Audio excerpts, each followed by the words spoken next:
Welcome back, my friends, for more on the Legend of Dingus. Are you prepared? Of course you are. When we last left Dingus, he was...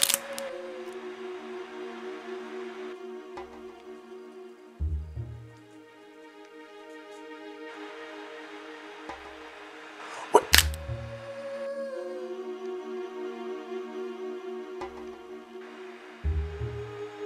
When we...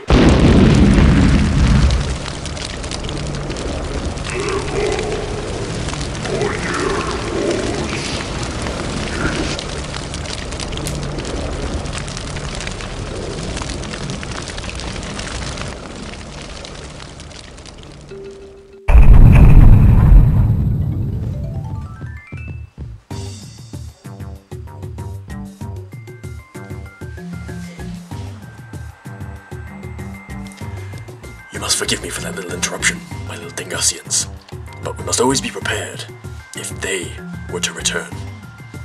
Oh yes, they.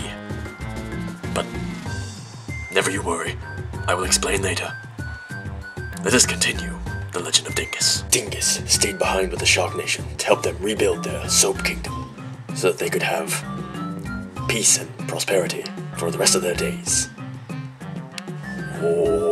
And things were going quite well for quite some time. But alas, there was still the problem of finding Big Dick.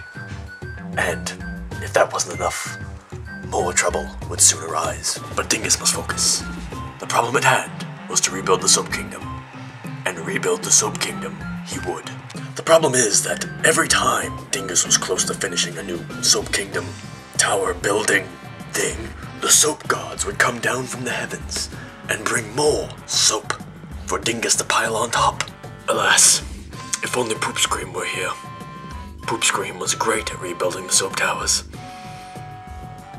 Dingus, it wasn't really his forte. Dingus tried to rebuild the towers the best he could, but he knows what he's not good at. Tetris.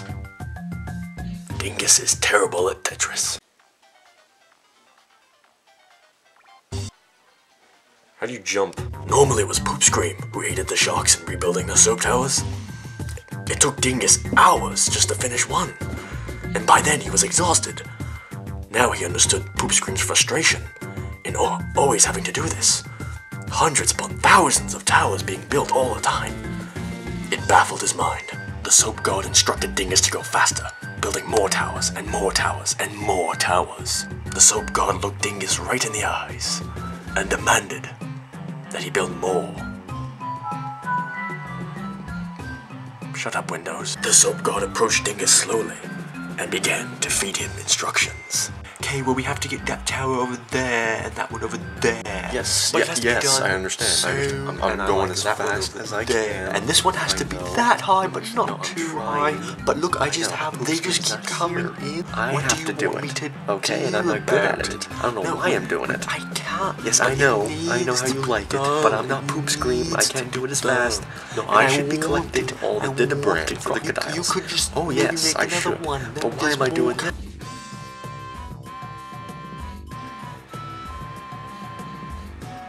Dingus was yay ready to either pull his hair out or kill this woman.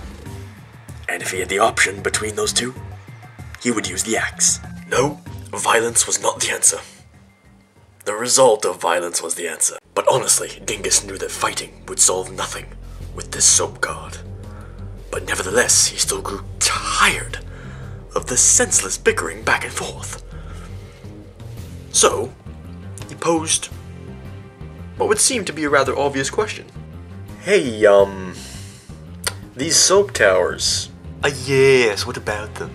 Look, I'm not gonna hide away from the fact that I can't do these as well as Poop Scream, and that you clearly want them done well and in a very specific way. Yes, that's true. So why don't you just do them yourself? I think it makes sense. Because I can't. The fuck do you mean you just can't? Because I can't. No, what does that mean? That's not a legitimate reason that you just Well, I just can't. No, you can't. I get it, I'm sorry. And just like that, the killing the soap god option was looking pretty darn good. But alas, before Dingus could do anything with this incessant whining, I can't, god, he saw something. yonder in the distance, beyond all of the soap towers. And it was approaching swiftly.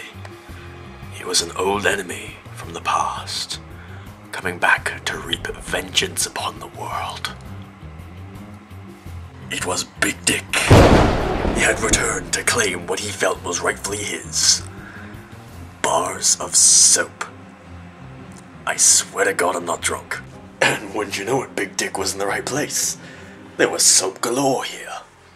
You could just pick a winner. With Dingus preoccupied with the I can't soap god, there was nobody to stop Big Dick. Oh no. Big Dick gathered up all of the soap that he could, and he ran off into the distance. Dingus had failed. He done goofed. He was about to send out a prayer to the great wizard Nala as an apology. Forgive me, Nala. That's all I got. And then, for no reason in particular, other than just moving this storyline along, Nala appeared. Hello, Dingus. Nala! And then what happens next, dear viewers, is that... No.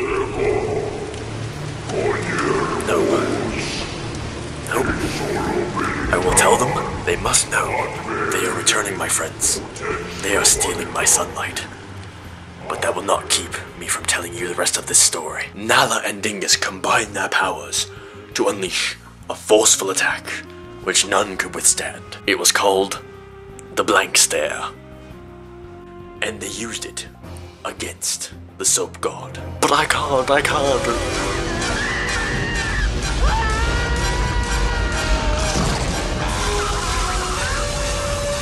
It was so simple yet so unexpected that it proved to be incredibly effective on any that it was pounced upon.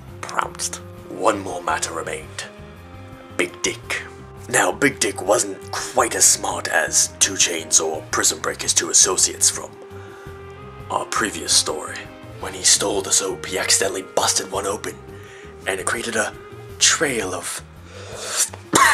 Yes, it created a trail of coughs all across the floor. Nay, it was a trail of soap, and it led all the way back to Big Dick's domain. And so Dingus and Nala braved the cold winter weather, and the lions and tigers and bears. Once Dingus and Nala had found Big Dick. Me. It's called multitasking. Once they caught up with Big Dick, would you like to know what they did? They set him on fire. It was on fire. And now with that evil disposed of, there was but one more threat left to the land of Starling. It would take all of them.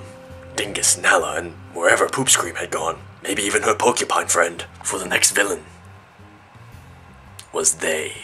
They were a mass of entities of greed and selfishness, all wrapped together to create one single life form. Think of Oogie Boogie from Nightmare Before Christmas and you get the gist of what I'm talking about. They have destroyed everything. Dingus has been on the run ever since. It's not known when they will show up again, but you must always be ready for it.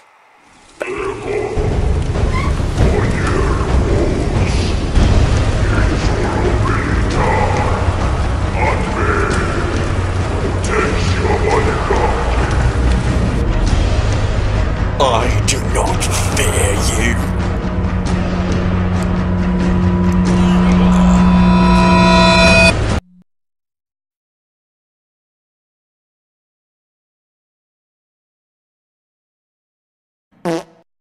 I can't.